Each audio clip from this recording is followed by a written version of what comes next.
Good morning, Cardinals fans. And if you need a little morning therapy here after yesterday's tough loss in New England, well, you've come to the right place. Welcome into the Morning Scramble, where every week we enjoy a nice warm cup of coffee and just rehash last night's game. But before we dive into this one, make sure you click that like button and subscribe to our official YouTube channel for all of our exclusive content. And let me introduce you to our breakfast club. I'm Lisa Matthews. Felipe Corral, Jody Jackson, and Kyle Odegard here with you. And guys, let's get right into the main dish. And it is nothing delicious here. The Cardinals lose 20-17, yet another heartbreaker against a team, quite honestly, they should have beaten. And a major key heading into this one, Kyle, was just to start fast. We talked a lot about that in the pregame show. They did that, but they couldn't finish. Now, why do you think things just sizzled out for this Cardinals team? Yeah, I think you look at the box score and you're right. The Cardinals dominated this game statistically. The defense played great. To me, it really came down to those special teams errors. And you look at the Zane Gonzalez missed kick late. That's the biggest one on everybody's mind. But also the punt return coverage when they almost scored and had it called back, got a field goal out of that. New England had the big kick return early. If the Cardinals coverage was better, if Zane Gonzalez makes that kick, they probably win that game. So there were a million things in this game that you can dissect, and certainly the offense did not play very well. But to me, it felt like if you combine the offense and defense, the Cardinals had the advantage. Unfortunately, the special teams play wasn't up to par, and that was a big part of the reason to me why they lost. Jody? Yeah, I mean, I was even thinking about it Saturday night, you guys, just how big a game this was, how, seemingly winnable, even though, you have Bill Belichick over there, who's a great coach, and you knew he was going to have some, different wrinkles on defense. But when you have the ball 34 minutes, we just saw that stat for time of possession, and you only score the 17 points. It's just really disappointing. It speaks to what Kyle mentioned about special teams. And it's the second big pressure kick that Zane Gonzalez has missed, obviously in the Dolphin game, and then in this game against the Patriots. And it's tough to pinpoint because at times you see what they were able to do. The start of the game was so good. They make a great defensive play. They go in and they seem very calculated in what they're doing to score a touchdown. And then all of a sudden, it just didn't seem like they were as aggressive as they could be. And it really hurt them.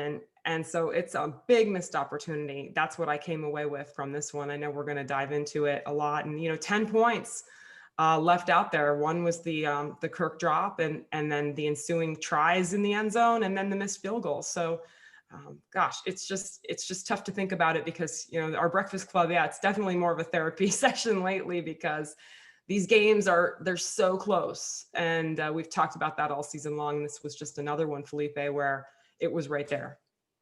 Yeah, I mean, before I get into my spiel, happy Thanksgiving to late Thanksgiving to all of you guys. I know we kind of forgot about it after yesterday's game. But it just seems the past two games I've seen like a trend. I know we, had more rushing yards yesterday, but it just seemed like they couldn't establish it the way that they're accustomed to in the first 10 weeks of the season. And what happened, how good they were offensively when they established the run in those first 10 weeks. And, obviously Kyler Murray is never gonna admit it, but Cliff Kingsbury said he's protecting him just because he's a little banged up on with that right shoulder. But when he rushes the way he does, it opens up everything. So I'm just waiting for the day where he feels better. There's no rush, but hopefully he gets back to dominating on the ground. Lisa?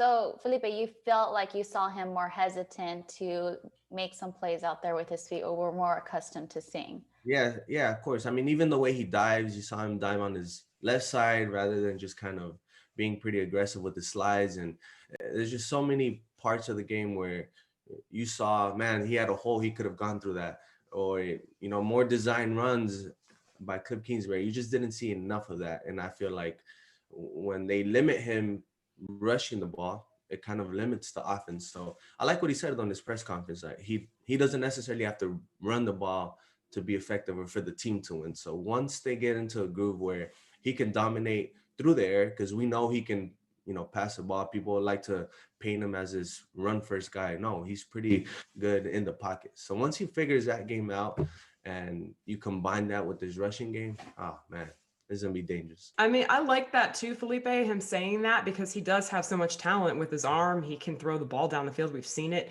They didn't do it yesterday, though. There weren't many chunk plays in that game. I think the longest pass play was 19 yards. But, you know, the thing about what he said is that they haven't been that successful when he doesn't run it. So that's the only thing. And he is young. This is just his second year.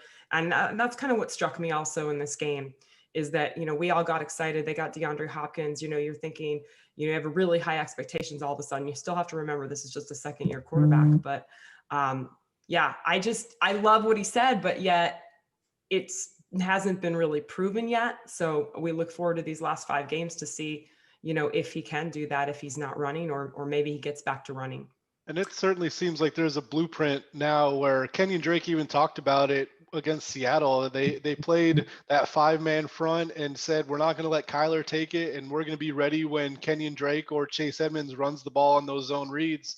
2 weeks in a row, the Cardinals have not had a lot of success with the zone read, and I think that's a big deal moving forward, is how do they figure out how to be efficient on the ground again? And you're right, Jody. If not, if teams are going to try to take away the run, can you make those explosive plays in the pass game? Because if not, the offense is not going to have regular success. Yeah, 5 more games to adjust those things. It's a copycat league. We know that. So they need to figure out how to not be figured out going forward with that run game. All right, guys, it's now time for That Bites. Not our favorite segment, but that donut sure does look delicious. Kyle, you get first dibs. To me, it was the Kenyon Drake run at the end of the first half, 4th and goal, probably about 6 to 8 inches to go. And to not get that, I mean, I appreciated the call. I think it was smart to go for it. When you need 6 inches to get a touchdown, I mean, you have to try for that instead of settling for the field goal. And if the Cardinals score there at 17-7 at the half, Cam Newton was not playing a very good game, and you force him to pass more. And instead, it kept that game close and allowed the Patriots to stay with the running game and remain fairly conservative. So I didn't have a problem with the play call. I didn't have a problem with the decision to go for it, but the execution didn't happen, and not getting those points was huge in the end. It's funny, we dissect all these things from the game, and if the Cardinals got 3 more inches, or if there was a different camera angle that showed Kenyon Drake maybe across the goal line, then the outcome is probably different. So I think it just goes to show this is such a game of inches, and the Cardinals came up on the wrong side of it on that play. Yeah, it's a fine line, and unfortunately didn't work out. And then they went into halftime then with the Patriots kind of getting some momentum. All right, you guys want my That Bites? Here we go. I don't know, I saw that donut, and all I can think of is the Thanksgiving leftovers that I'm tired of, and I could really use a donut right about now. Cleaning out the fridge after this. Yeah. I'm going to go, this is kind of, the ultimate That Bites is Zane Gonzalez missing that field goal, right? But, for me, another one that I wanted to kind of single out was the interception by Kyler Murray. And, it might seem like I'm picking on him a little bit because he took care of the ball yesterday for the most part, but the interception here by Phillips, and this was on a possession, I think it was the second possession of the third quarter. And I just look at the fact that, they didn't score again until the fourth quarter. And I just think this was a crucial point in the game. And it also really shows an example of what that defense, the Patriots defense, was doing, getting into the lanes, jumping up, getting their hands up. And they did that a couple of times. And it not only took away the run at times for Kyler, but it took away his passing lanes. And I think that's why they weren't able to go down the field very much. And so these are things that they can overcome, will overcome, have shown that they can in the past. But that was an example of some of the things that you're seeing done against this Cardinals offense and why they're not quite as consistent as they could be. And so, the turnover in itself wasn't a backbreaker by any means, but just an example of that offensive inefficiency and some of the plays that broke down yesterday that really hurt. How about you, Felipe? So I'm not a big fan of stuffing on Thanksgiving. Oh man, that's my favorite. It felt like I ate a bite of stuffing, when Isaiah Simmons, got that penalty on that necessary roughness when, Cam, his right foot was still in bounds. If we're going to be honest, he was still in bounds. It was just like a vet play.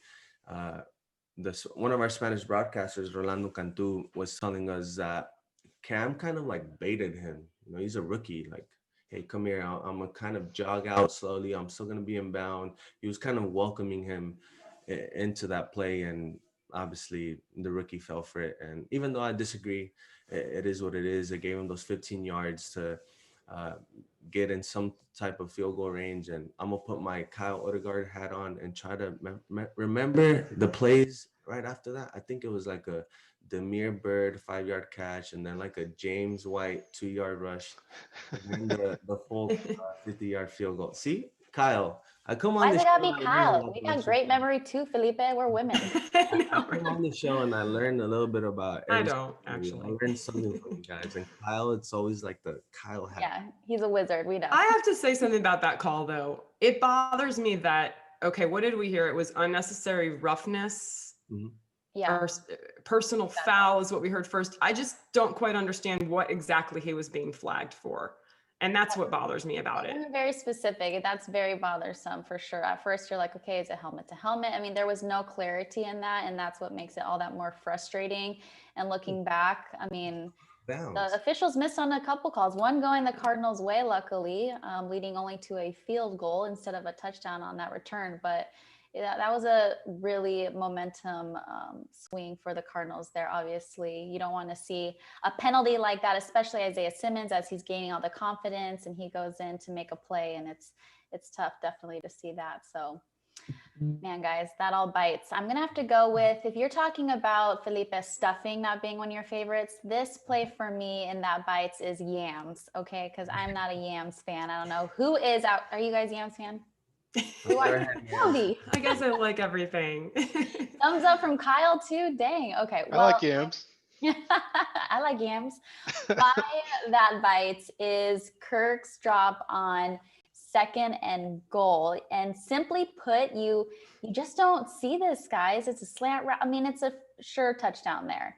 And it's unfortunate to see. He usually comes down with it, and that obviously led to what we saw there, the stuff on 4th down. So it was tough to see that. It would have been a touchdown. There would have been no question going for it at that point on 4th down. That wouldn't be the case. Obviously would have given the Cardinals that 17-7 lead going into the half with the ball back, just all the momentum. And Jody, like you said, the Patriots did look at that series before going into half as a momentum swing. And I think we did see the Cardinals just lack that energy going into that 3rd quarter. I believe they only had 29 yards on 3 possessions in that 3rd quarter. See, that is memory, Felipe. Boom. Here we go. Shut up, Kyle. You can bow down. It's fine. It's fine. I'm just kidding.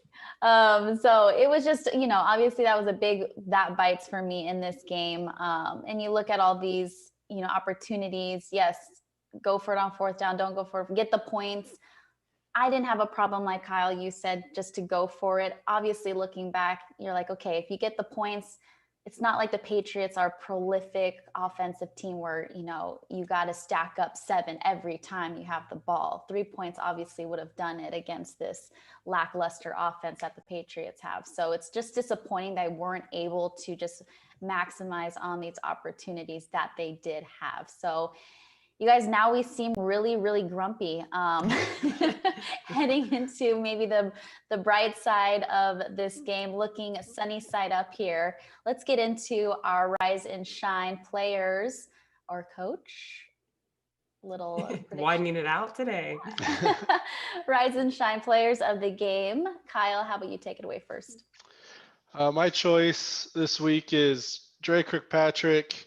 This whole secondary played really well. Cam Newton threw for 84 yards, 9 of 18 passing, threw 2 interceptions. So everybody on the pass defense did really well. But Dre Kirkpatrick obviously had that humongous interception as time was going down in the 4th quarter. It sure seemed to me like that was a game-clinching interception, a game-winning interception. The Cardinals got the ball back near midfield, only needing a field goal to win. And we know that it didn't turn out for them, but I thought Dre Kirkpatrick played well. He had a 78.9 Pro Football Focus grade, so it wasn't just that interception. He did a nice job the entire game, and the Cardinals secondary is playing well. And I know losing this game, the way they lost it, there's a lot of pessimism about this team, but the defense has looked really good the last few weeks. They, even despite some injuries, they're playing well. And I just feel like, as well as the defense is playing, there's the talent on offense. And if the Cardinals can fix their offensive struggles, this is still a good team. So I think Drake Kirkpatrick playing well is a good sign. And to me, he really stood out in that game. How about you, Jody? Yeah, I'm going defense as well. And just to follow up with you, Kyle, I mean, Jonathan Joseph, I think has been a really nice pickup, and he's really held his own, made some plays. So that is a great sign. I am going with Devondre Campbell. Great game. Early on, I had written in my notes, Campbell's a beast. He was all over the place. He had 6 tackles in this game. He had 2 tackles for loss. He had a sack. I mean, I just felt like he was all over the place on the field. And that's something that they needed to establish early in this game, is that defensively, they were not going to allow a struggling quarterback in Cam Newton to come out and try to throw the ball, trying to make plays, because he was very inaccurate in this game. I mean, you mentioned his stats, 9 for 18. And then in the run game, they were pretty effective. It does strike me. I was reminded that Cam Newton can just fall forward, and he's so big that he can get a first down in some short yardage situations. But, Devondre Campbell was out there with his defensive teammates and really doing the job in this game. So I loved his performance in this one. It seems to me like he's really healthy again, and he's just doing what he was doing in the beginning of the season for this Cardinal defense. Felipe, let's hear yours. Lisa, don't yell at me. I got it. I got it this week. Marcus Golden. Can y'all see Golden? Yes, looks good. And I feel like coming into this game, it was a talk about how slow this team would start off, and the defense came up with that interception. Obviously, shout out Jordan Hicks for that hit on Cam Newton that forced the interception by Golden. It just seemed like anytime this defense needed some type of stop, some type of momentum stop, Marcus Golden was involved in some way, whether it was a tackle for loss, a pass deflection, yardage stoppage, or something. Marcus Golden was involved in. I feel like his motor always kind of rubs off on his teammates, and you saw it. Obviously, Devondre Campbell, Jordan Hicks, Isaiah Simmons all had a pretty decent game, and I know Lisa's going to get into the defensive side, but Marcus Golden, his motor is just, I wish I had it. I mean, it would wake me up, have the motor on the show after a loss, after no more leftovers, no more Thanksgiving leftovers, no more sides, none of that. It's just, I wish I had that motor in the morning after a loss. We all do. Talking about having children. We wish we all had Marcus Golden's energy. But if you see a trend here, so Kyle picked Kirkpatrick, Jody picked Campbell, Felipe Golden. I'm just, I'm going to have to go with Vance Joseph. I'm making things, just Vance. Vance or VJ. Complicated here, exactly. But I mean, you just couldn't have asked the defense to do any more. And we keep talking about it. It's like, when is the offense? And you wouldn't think you'd have to say this, but when are they going to meet them up and play to the ability that they can play with, given the fact that the defense is missing so many key pieces and that they're able to still sustain, make plays? Again, Felipe, you talked about the spark in the beginning of the game to start fast. It wasn't like it was the offense opening the game up. They deferred. The defense was the one to make the spark, and then the offense was able to capitalize on that. So I'm just waiting to see this offense again meet that same level with the defense. And I just have to give Vance Joseph all the credit. He's obviously faced a lot of criticism, guys, and he's just literally putting puzzle pieces in, trying to make magic happen. And they've been able to at least, sustain and make plays when it matters most. He's really rallied his players to show up week after week. So bow down to Vance Joseph for yesterday's performance. And guys, just 5 games left. Okay, it's time to see what this team is made of. As Justin Pugh said in post game, I love what he had to say. I mean, looking at it, this team is just one prayer, one Hail Mary away from being, on a 4-game losing streak. And what is the problem here? Felipe, you're going to start things off, bringing home the bacon. What is sizzling on your mind here? Yeah, I mean, after a loss, obviously we love our fans, but after the team loses, I should say, there's just so many haters out there, doubting the team, get so pessimistic, acting like it's the end of the world. And in my head, I'm just like, bruh, we're 6-5, we're seventh in the wild card. The Bucks lost yesterday. The Rams lost to the 49ers yesterday. We play the Rams. If we beat the Rams, you climb up in the NFC West standings. You climb up in the, wild card standings. So it's just like, yo, come on, chill out. Why y'all so pressed after a loss? I know, the offense didn't necessarily play as well, but I mean, the defense the last 2 weeks have played outstanding. The offense was outstanding the first, 8 to 10 weeks. So there's going to be a time, hopefully it's within these next 5 weeks, where both of the, offense and defense, like you said, they meet up, they send each other that "you up" text and get together and play and just ball out. And hopefully it's these next 5 weeks and you climb up in the standings, and we won't have to be so pressed after a loss. I'm trying not to interrupt you here. I almost interrupted you 4 different times. I think what's so perplexing, Kyle, Jody, you guys can spitball here, but there's so many close games here, right? That they should win. Why? Again, we know the ultimate that bites is Zane, yes, missed the field goal, but it shouldn't come down to that. Okay, so why are they in these instances with these teams they should be? I mean, the talent level, that's what's most frustrating. It's tough because, again, when you miss a kick like that, you're right, Lisa, it shouldn't come down to that. This offense is still, it's kind of up there in all the rankings because the yardage is there, but they haven't been as good in short yardage lately. They haven't been as good in the red zone lately. And he should make those kicks. I mean, that's just the bottom line. And you feel like the Dolphins game, that was kind of like the one you're like, okay, we'll let that go. And I'm sure there was a lot of vitriol out there on social media that you guys probably see a whole lot more than I do. I have a better capability, I guess, from getting off of that when I have to. It's not as much part of my job, but you know what, when it happens again, and then when you see the team, I mean, no one was hiding. You could see the looks on the guys' faces, just being honest. I mean, Kyler, I think it was Pecco. I mean, just like, they were just, it was the disappointment, and everyone makes mistakes, but those things you have to be able to execute them.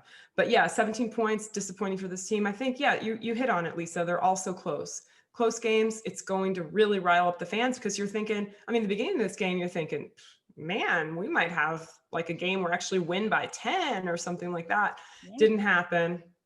They went through that whole lull where, I mean, you saw the box score, just second and third quarter, just nothing.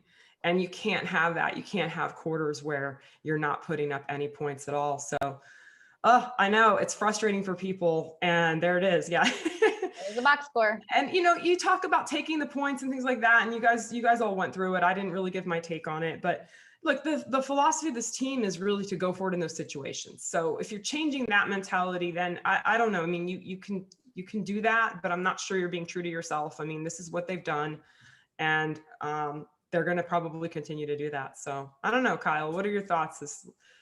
Bring home the bacon with the stuffing on it for Felipe. Or the yams. Yeah. Maybe more hit on too, is it this team is playing to the level of the competition? Is that the problem here as well?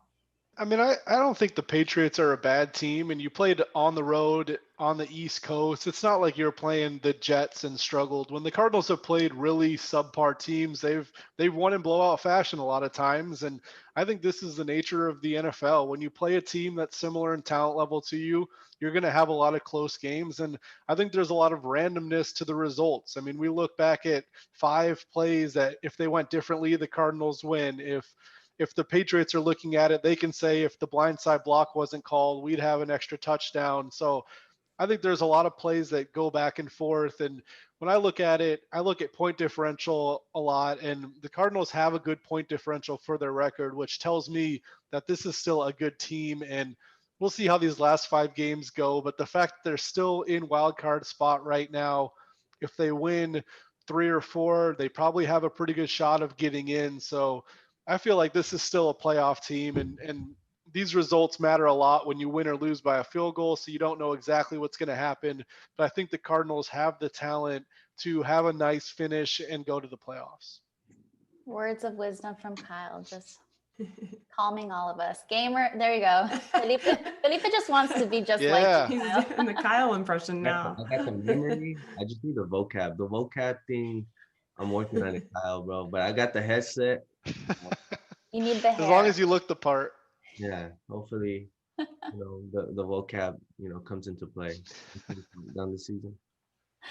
All right, guys, 5 games left. Let's see how this team finish things out. I mean, they're craving to get in the playoffs. There's still a chance here. They just have, a tough schedule coming up here. The Rams next week, they play them twice in the span of 5 games. So things will get interesting, but we will see what this team is capable of doing here down the stretch. You guys go eat your leftovers or throw them out. I don't know. It's the time of year where I eat cookies for breakfast, and those of you who know me for the last 20 years, I eat cookies for breakfast in December. So that's what happens. It's November 30th, I guess. It's okay. It's great for everyone. Trust me, it's a good dietary tool. I will take your advice, Jody. Blame you if it goes south for me. All right, everyone. You'll be fine. Have a great rest of your morning, of your week. Thanks for joining us here on the Morning Scramble. It felt very scrambly today. I don't know what it is, but hope you guys have a great rest of your week. Be sure to hit that like button and subscribe to our YouTube channel, and we will see you next Monday.